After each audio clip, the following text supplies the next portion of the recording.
let's get started here. Thank you guys for coming. Thank you for attending DevFest Florida, as well as this talk on material design. My name is Michael Prentice. I'm based in Melbourne, Florida, just 45 minutes east on the coast here. I run a software consulting company called DevIntent, and I'm also an active open source contributor to AngularJS and Angular Material. And much of the information that I'm going to share today is based on my experience doing consulting for a number of different clients, mostly business applications. I have been really fortunate to be able to use material design on a lot of projects. I know that some of you out there may have, wanted to try to move to material design, but possibly your product owners or product managers aren't too excited about completely redesigning, your UI.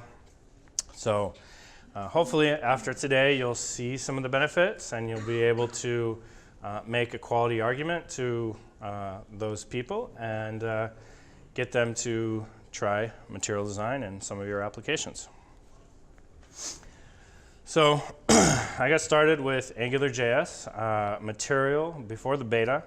By the time it hit 1.0, I found that using material and Angular to lay out applications and hook behaviors together was actually so efficient that I was able to skip a lot of wireframing and I could provide functional prototypes to clients in the same amount of time. If you've seen some of the other videos from past conferences like ngConf, you'll see how they kind of just throw things on the screen and you have a toolbar and you have a side nav and things like that. And once you've done that a few times, you get really fast and efficient with it. So I spent a couple years with Harris Corporation working with their R&D teams to improve their use of AngularJS. When I left there, they had moved from Bootstrap by default to material design by default on a lot of their web applications. Then I went out on my own to help companies implement and refine their implementations of Angular and material design. A lot of these companies needed help with AngularJS performance issues, which are no longer, thankfully, a big issue in Angular. A lot of help was needed with responsive layouts and just guidance on how to implement material design for their apps. I don't know if you've got any experience with call center software, but it's not usually very beautiful or fun to use.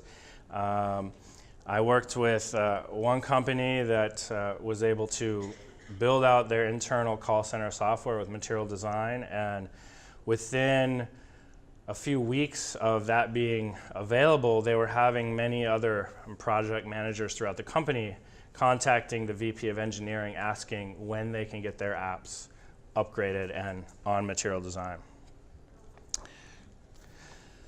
So I've been working with Angular Material with the Angular V2 Plus release of Angular here since the alpha is about a year ago. The experience was pretty bumpy during the alpha. If you've used Angular during the beta, you might have felt some of that pain as well. And if you used Angular during the alpha, that must have really been tough. Things were breaking every day, it seemed like.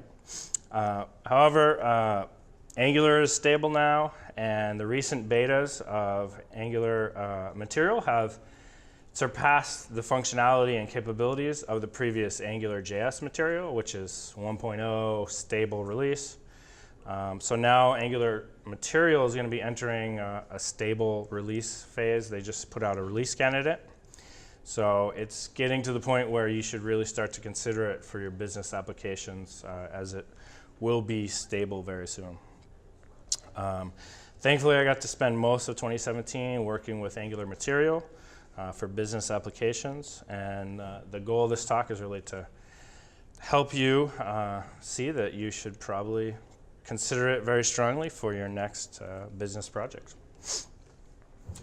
So we'll look at challenges faced, we'll look at some of the core concepts of material design itself, and then we'll see some examples of business applications using material design. and some of these are very critical business applications. We'll look at some of the next updates from Angular Material, and then I have some examples on StackBlitz. Has anyone here used StackBlitz yet? Anyone? One, two? Okay, a couple people. If you haven't checked it out yet, definitely do. It's great for React and Angular apps. It will actually bundle your app and do the build there in the browser for you, so you don't have to mess around with a funky System.js configuration that's not quite like the app that you use. So I've got some examples using StackBlitz that are fully functional, that are composing a bunch of Angular Material elements together to build a real business interface using menuing systems and things like that. And then we'll wrap up with some alternative design systems and technologies.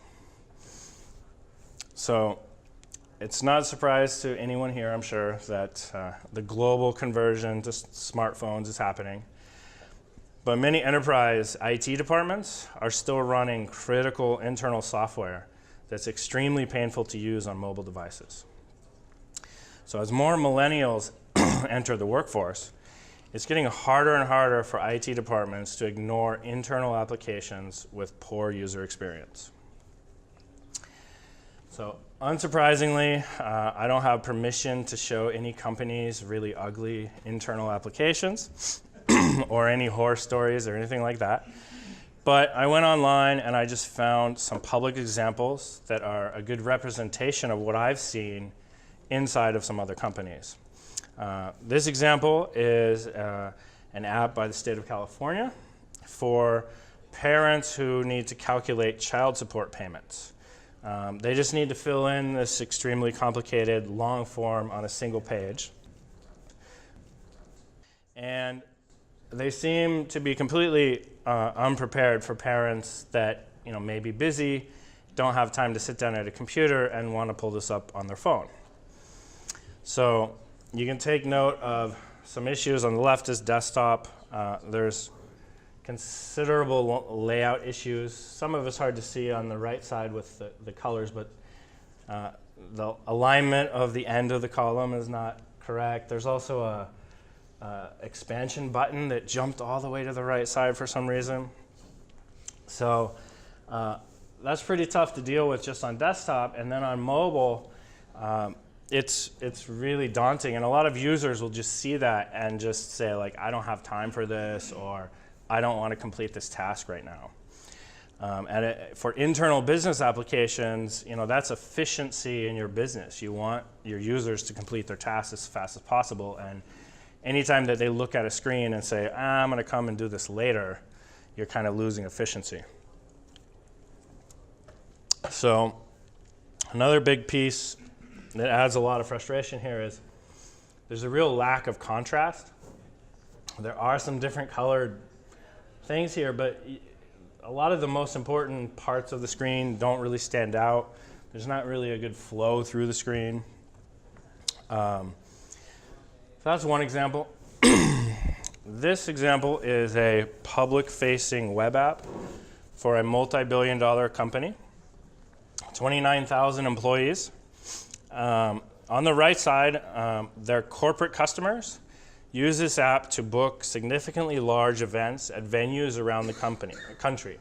So this company owns a lot of restaurants and things like that. So every one of these big companies that books an event, that's tens of thousands of dollars for your company here. But do you think this UI meets the expectations of today's HR professionals who are spending most of their day on their smartphone? And then on the left side here, the form is used by potential franchisees.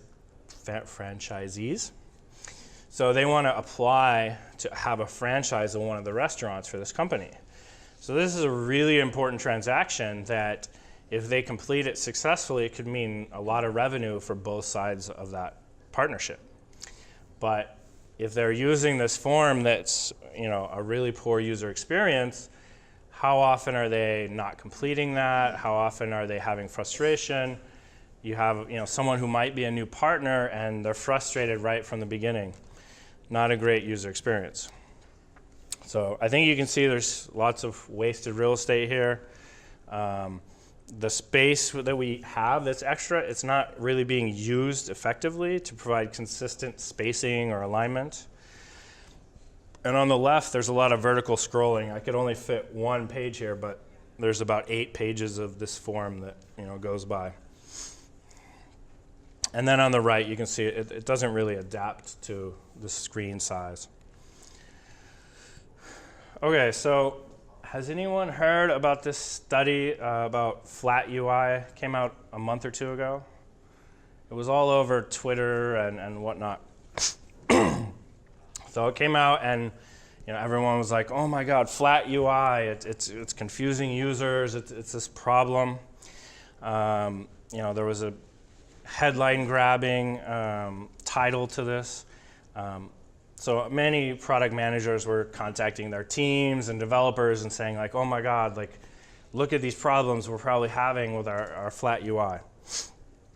So if you read deeper into the article, you'll find that the eye tracking research actually confirmed the importance of a number of key design guidelines. So if you're building user interfaces and you haven't embraced the acronym CRAP yet, I highly recommend you look at it. So it stands for contrast. Your important interactive UI elements need to stand out from the others. Repetition, consistent UI patterns train the user's brain where to look. And then you build a clear visual hierarchy through the use of alignment and proximity. This includes intelligent use of negative or white space, along with grouping items that belong together close to each other. So finally, this study hit on a key human factors issue. Complex high-density user interfaces cause users uncertainty and delay their ability to take action. So any UI that has 20, 30, 50, 70 different UI elements on it, your users are going to take a lot more time to complete their task and to finish it, and they're also going to make a lot more mistakes because they're going to feel unconfident while they're filling it out. Okay, so the study used eye tracking, and it showed a lot of these different visuals to users and asked them to complete a task. In this case, they showed on the left a non-flat design where they have a very strong signifier that there's a click here for shop pearls. And then on the right side, they went totally flat. They went super flat. And like, we'll get rid of anything that makes that look clickable. And so they tested users. And they saw that users of this flat design would try to click the header and often ignore the button completely. The header has color. It has boldness. Has a lot more of a click signifier strength than the other parts of that interface there. So material design provides a number of different button types to address this kind of situation. First, there's the flat button. It stands out through the use of contrast color in addition to capitalization. However, these buttons are not designed to be used for your more important actions. In this case, taking the user to your Pearl storefront is the primary action. So material design provides raised buttons for the cases where you want strong clickability and the user's gaze to be attracted by the color and the height of the button. So I know we haven't got into the concepts of material design yet, but I wanted to use this example to help alleviate any fears that you may have if you'd read studies like that or you'd heard things about flat UI being a problem. So certainly you can understand why this example on the top right is a difficult interface for the user, but with material design, it's not just about making everything flat. It's also leading your users to accomplish their tasks. So now we're going to get into the basic goals and concepts of material design. The material team has put out some exquisitely crafted statements to describe their system. However, reading them often leaves people dazed and confused. It's very exquisite and wordsmithed, but I'm going to help try to connect that to something that you can understand a little bit better. So material design is a visual design language. This means consistent guidelines and a lot more depth than just interactive elements. It provides guidance on details like typography, vocabulary, and much more.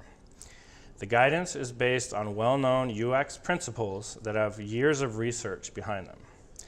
The design language dives into the area of physics in order to create a realistic motion that directly enhances the user experience.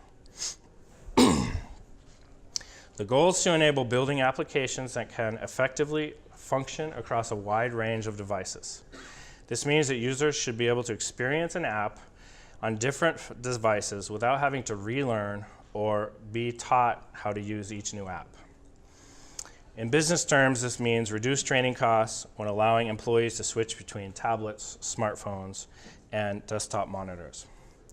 Additionally, it means building voice and touch-friendly UIs, so users across your organization can interact efficiently using touchscreen monitors and mobile devices. The system is built on a metaphor of physical materials in a known space. So paper panels are restricted by the imagined physical constraints of your device. So what this really means is this imagined space is the millimeters between the glass on the front of your device and the back of your phone. So it's a centimeter or so. Or it's the space between your flat screen monitor and the back of the monitor there. So paper elements have room to be stacked and to slide around, but there's not enough room to really flip them over. So you don't see a lot of page flip animations in material design, but you will see shuffling of papers and things like that. So ink, on the other hand, is much more free. While paper is generally restricted to be rounded corner rectangles, which we'll see in a second, ink can take any shape and perform seemingly magical motions like ripples on water. So here's some examples of rounded corner rectangles. So you can have these the rounding could be 0 and it's a rectangle, or the rounding can be very high and you have a circle. So those are the general shapes of the sort of white material that you're generally working on. It can be different colors than white, and I made it gray here just so the projector won't have any problems with it. But you can see the example of what these materials look like here. So the previous material examples demonstrated the use of shadows and surfaces as well, and we'll take a look more at motion here in a minute. Materials can be stacked along the z-axis. A material that is above another material will cast a larger shadow based on how much higher it is than the other material. So the guidelines of material design encompass these key print and media design aspects.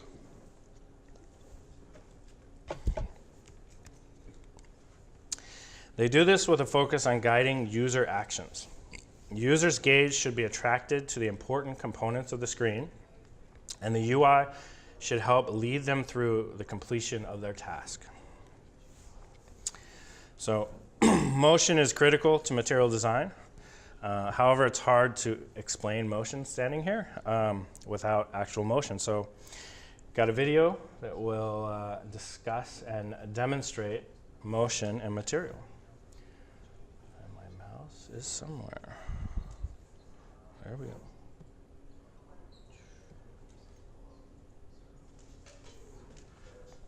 Material design is alive. And it lives in a world a lot like ours. A world that's responsive, natural, aware, and intentional. Material design uses responsive animation to create energy. When you take an action, feedback is immediate, and it never keeps you waiting. Motion adapts to the distance an element needs to travel, focusing on how fast something needs to move rather than how long it should take to get there. Motion should feel natural, moving the way things do in the real world. Nothing should instantly start or stop. Elements in motion have momentum and take time to speed up and slow down. They respond to forces like gravity, moving in curved paths instead of in straight lines. Material is also aware of the world around it. The way something enters the screen can affect the movement of everything else. Elements can push other elements out of the way or attract them. Above all, material isn't random. There's a purpose behind every animation. Motion guides you. It keeps you focused on what's important and makes sure you don't get lost. It also hints at how something might react, even before it's triggered.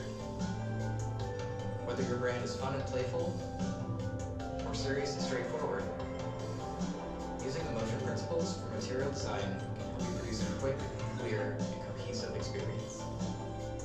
Get to know how things move at design.google.com.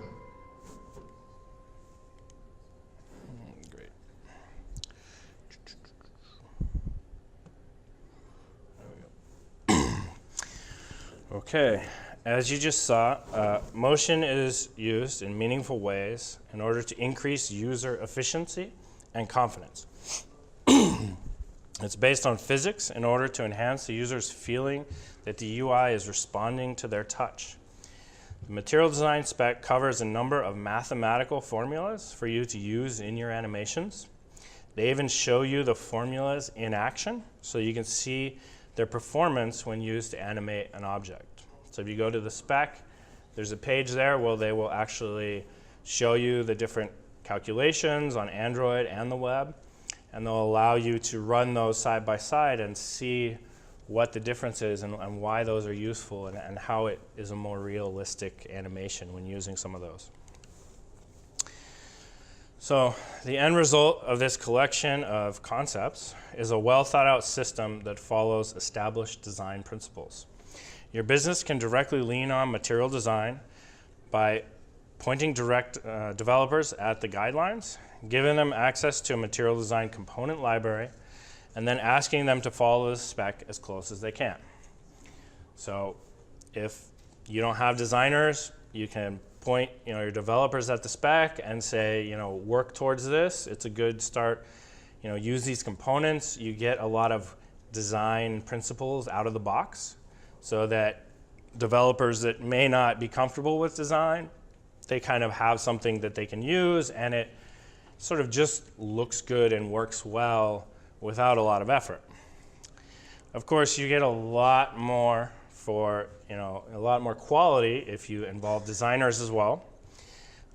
So you can ask your designers and developers to use material design as a starting point for collaboratively enhancing your company's brand and building your proprietary design language. So you can build your own company's material design theme and styling, which it doesn't have to exactly follow the material design spec. You can just use that as a starting point and you can enhance it. But with anything, you're going to want to do user research. You're going to want to see how users use the application and iterate. So I want to cover one more example in that same aspect before we move on. So again, material design is just a set of guidelines. It's not a set of rules or regulations. So it's something that enables your company to customize and push the limits of the guidelines to fit your brand, your design language, and the needs of your end users. So I just want to highlight one example that I ran into on a recent project. So according to the material design spec, list items can be clickable, and their text should generally be the same as your primary text. So here, the title text is just the same gray or black. In this case, we followed the guidelines by default and started some user testing. We use an app called Full Story, which allows you to see exactly how your users are interfacing or interacting with your website. To our dismay, many users were scrolling through our list and paging through the list, but they were never clicking on any of the list items. So a lot of the value of our application is actually after they click into one of those items. So they were just missing out on a lot of the value of our application. So in order to fix this, we added an underline which is a strong clickability signifier. And we added our primary color to the names of the list items. So this isn't technically in the material design spec, but it's really up to us to see what our users expect, what they need to recognize these as interactive elements. And we're able to add this. And within the same day of getting this out, we're quickly seeing users, almost every user was clicking on these and interacting, getting more deeply into the application. And then we went a little bit farther, added some instructions to a card on top of the page. So this is just a part of the process of using the material design spec, but then iterating with some user research, user observation to improve your app. Next, I want to highlight some standout business applications built with material design.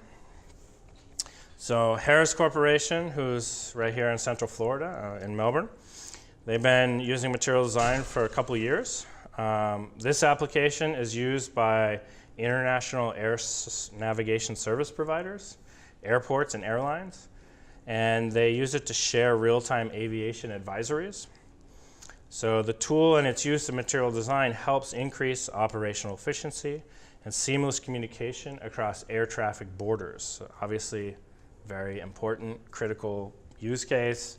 And this is built with AngularJS material.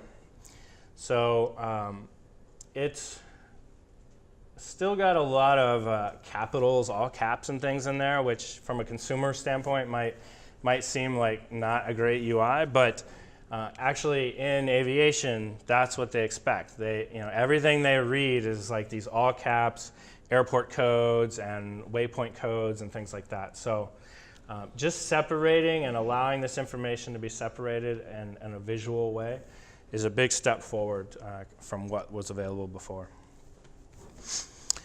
So another example, ProsperWorks is a business-to-business software as a service startup. It was founded just 4 years ago. Their use of material design is well coordinated across Android, iOS, and the web. Customers and investors have embraced their product, which greatly improves upon the UX of traditional CRM software. So in this incredibly mature and competitive market of CRM, which if you've ever looked at it, there's 800 CRMs, there's 100 different open source and free CRMs. This company is still seeing very strong success. Just last month, they raised $53 million, and a lot of that is based upon the user experience and just how much users enjoy working with their application. So I'm going to show some of the examples of this business-focused application. On this example here, note the meaningful use of white space and typography to create a visual hierarchy. So you can see the labels are smaller and they have less contrast. And this allows the data to really stand out on the screen.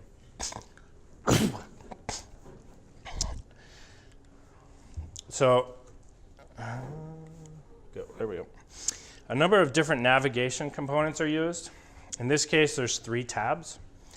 You can also see the use of a floating action button, or a FAB, here. This is used for the primary action on the screen. And in this case, that's the creation of a new activity record. Icons are used to great effect throughout the app. This screen also demonstrates the use of a material list. Form editing is clean and intuitive. And here's another material list with a different set of features. The FAB allows creation of a new task. Tapping the checkbox allows for toggling completion of a task. And tapping on the text of a list item opens that individual task. ProsperWorks uses colors to indicate where a user has moved, or when a user has moved into a different section of the app. In this case, they move from projects to the tasks section.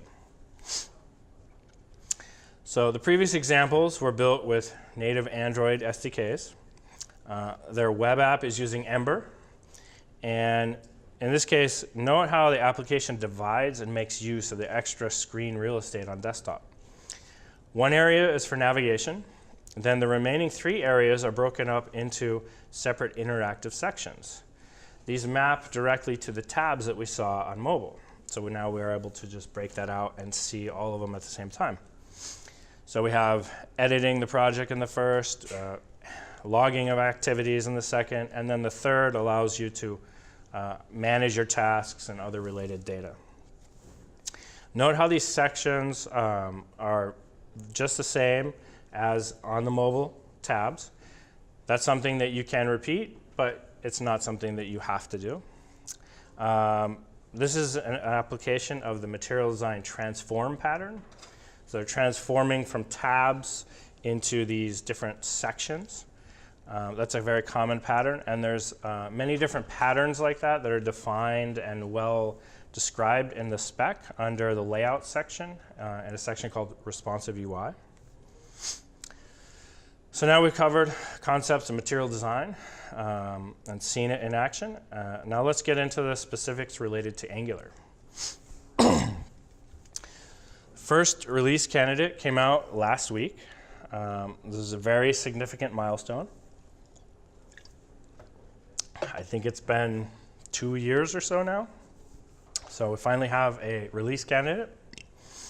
There was a few breaking changes with prefixes in the last beta release, but the team provided a great tool that just allows you to point it at your TS config, run the tool, and it will update your entire application to migrate your prefixes over. I've used it on a few projects, and it has been great. So this change from MD to MAT is really going to help with the NG upgrade story. If you're upgrading from AngularJS material to Angular material, there's no more chance for conflicts or anything there. The component dev kit has been extracted from the core project, and documentation was just made available this last month. Jeremy Elborn gave a great talk on the CDK at Angular Mix last month at Universal.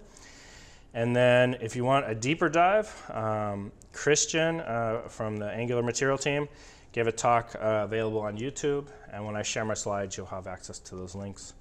Or you can just search CDK on YouTube, and you should find it. Just as, what is the CDK? So it's a component development kit that gives you things like helpers for overlays and panels, as well as bidirectionality, has some platform features, has a bunch of other features that really are needed to build Angular material, but then they're kind of generic to any component UI. So they've pulled those out separately so that other UI developers and UI component developers can leverage those. And you may find reasons to use those in your app. They're also there to allow you to build, some sort of component UI that isn't material design, but still use a lot of the same tooling. So all of the goals in the Q3 roadmap have been met, and the team just posted the Q4 roadmap a couple weeks ago. Really, the primary goal is get a stable release. They want to line up Angular 5.0.0 along with Angular Material 5.0.0. It may not be those exact version numbers, but they're going to try to get onto the same cadence of releases as Angular. So what is new? Dynamically nested menus was a big ask for enterprise customers. They want to be able to have a complete, deep hierarchy of menus for all their different applications. Now that's available. A new stepper component, so if you want to implement the wizard design pattern, they have a bunch of out-of-the-box pieces here that you just kind of put your form inside of that. And then they have, for this one, they have a CDK and a material version. So if you use the CDK version, you can use that in your non-material app. And then for business, AngularJS material, for years people have been like, when do we get a material data table? And building a data table is not easy. A lot of companies spend a year or two to get something that's like pretty good. So Angular material team has got this for Angular material. There's a CDK version So you can have like an HTML table that uses the CDK, and it will look like an HTML table, but you have sorting and you have all these nice features. And then you can style it however you want. Or you can use the material table, and it will look like a very nicely styled material table. So what's a table without some paging? Angular Materials got this covered. You see that at the bottom here. I actually went to the spec and I implemented one of these exactly like this in my own application, and then I think it was a week later, Angular Material released their pager. So I was actually very happy to not have to maintain that code anymore and just replace it with the Angular Material version. So sorting of styled and unstyled tables is supported. So you can see there's just a little arrow there. It toggles. They have some nice APIs for setting up sorting. Expansion panels. These were almost impossible to implement in AngularJS material. But the new Angular Animations package from Matthias has made this possible in Angular material, and it's quite easy. So this component is great for search panels and things like that a lot of line of business applications just overuse all the time. There's a search panel, there's a grid, and just repeat. So they've also added customization of autocomplete and date picker panels. So in these examples, I was just having fun. Don't copy this, because on the right, the contrast is probably not really good there. There's a little bit of pink and purple. It's a little too close. But it was just showing that you can now get access to these panels, which on the DOM, these are completely separate. So that input, it's not a parent of the actual pop-up panel. That's completely somewhere else. But now you're able to put a class on there, and you're able to hit that with your styling and completely style those pop-ups. Note that this requires view encapsulation none on your component or doing the styling via your global styles file. So just make sure that you keep your styles targeted to that class only. So Angular Material has all these components, and some people have seen lots of examples of, okay, I can see a checkbox, I can see a button, but how do I put all this together? And so what I've done is I've gone through on StackBlitz, and I've created a number of demos with working examples of a number of these components composed together. So the first one is really simple. It's just tabs, tab navigation. Let's see here. Switch over.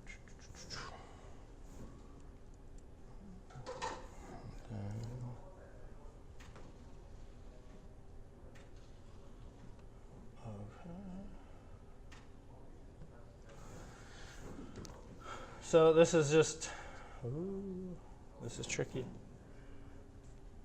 Where's my mouse?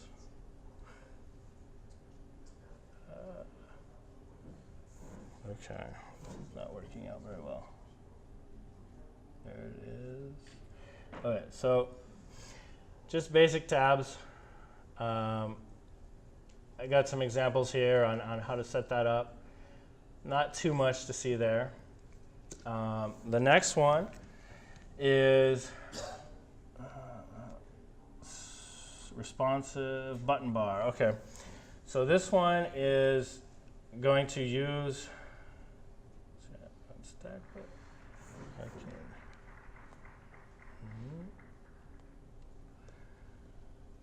So it's going to use words on a larger screen.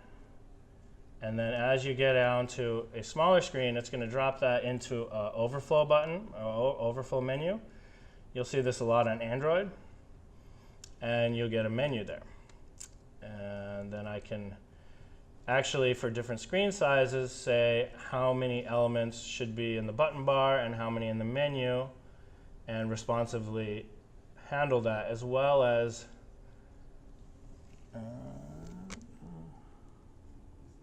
there we go. I don't know why it makes me go that small. As well as going all the way down to just an icon bar. So that is an example that's commonly needed in enterprise applications, because often there's so many navigation options that you need to have a much larger display. Where that last example was 3 tabs, I recommend that you really don't go over 5 tabs because it starts to get just too hard. Tabs are great for discoverability because the user can see like all those names right there. But when it gets to too many tabs, something like this is a little bit better for responsiveness. Okay. And then, so this example is one that I don't highly recommend, but I have seen corporate customers who they had to have it all visible and they had to have it all one click away. And so this flowing button bar really makes it so everything is discoverable, everything's one click, and you get to the next thing. Depends on your use case, your users, what you're trying to do, but in certain cases this can be a nice pattern to follow. This is kind of outside of the spec, but we're using a lot of material design elements to accomplish this. And then we've got navigation here. So I talked about the nested menus. So I have an example of this, multiple of these, and really there's no documentation for this yet. So these examples are really helpful because I don't think many other people have actually gotten the dynamic nested menus working. And so this is actually pulling, it's all just a JSON structure. And so this could be dynamically coming in from a REST API or something like that. And you can build out fully dynamic nested menus. So example right there of doing that. It's doing some interesting things with menu item component here, where it's actually got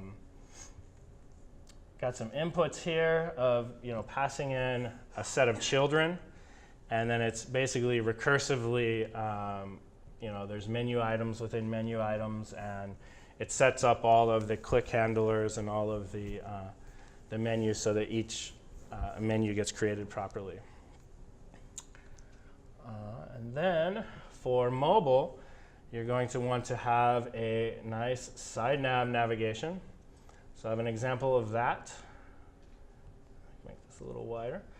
As well as having nesting, some nice animations. Of course, you could do more to make even more interesting animations, but this is just a way to do side nav navigation. So then in your application, you're going to want to probably on mobile devices have a side nav based navigation.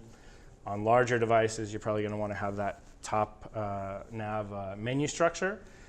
For business customers, that's more what they're used to. They're used to having that kind of menu up there. If you're building consumer apps, you can kind of get away with keeping everything in the hamburger or kind of pushing it all into the side nav. But you have to do some user research there because that really affects your discoverability.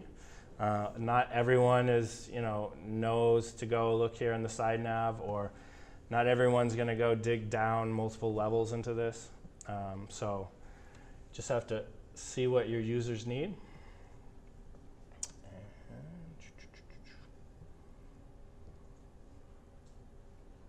Oh boy.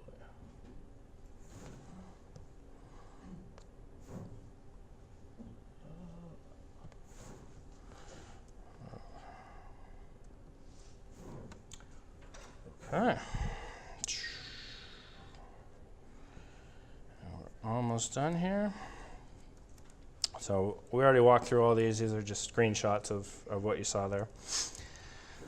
Okay, wrapping up. There are many different options for material design implementations. I've selected out a few of the best here. For Ember, I really couldn't find who the stand-up implementation was. There were many different competing implementations. But for these others, there are multiple for each one, but I picked out a link here for the top implementation. Couple to call out here, material components for the web. These are framework independent components. So if you're doing vanilla JS, that's one to look at. And then Polymer is for if you're doing web components. So lots of options. You're not stuck to just using Angular material. You can use a lot of these different options and still get a nice material application. So material may not be the best fit for your company for some reason. That could be design aesthetics, it could be political, it could be all sorts of reasons. So I wanted to call out some other important options here. I feel like having a design system with your company is really important. Whether you can leverage an existing one or you need to create your own, material design as well as Clarity and Lightning, they have a nice recipe, and so you can either reuse that and change some things, or you can just take the components and then build out your design completely from scratch based on those same sort of components and elements that go into that design system. So a couple here ready to go, built for Angular today. And then there's a few others, including the US government has their own design specification for building user interfaces. So if you are restricted to that option, I haven't seen anyone implement that in Angular or React, but it's probably coming, maybe. And then Fluent Design got really hot during build. Everyone's talking about it. Microsoft's got their new thing. It works with Halo and 3D and VR, and it was kind of announced, and they're working on having it as part of a Windows 10 build. But that's like the reference implementation that they're working on, the initial alpha. So there's no library out there that implements Fluent Design. There's no Angular or Vue package for that. The design system itself is very much still a work in progress. And just like Material saw, there was big updates to the spec in the first year or two. You can expect that happening with Fluent as well. So if you were to go try to build a component set, you're probably going to see a lot of breaking changes over the next year or so. But something to keep an eye on, especially if VR is something you're doing. So in summary, material design is flexible enough for most enterprise applications. Angular Material is getting much more stable and should have a 1.0 or 5.0 release soon.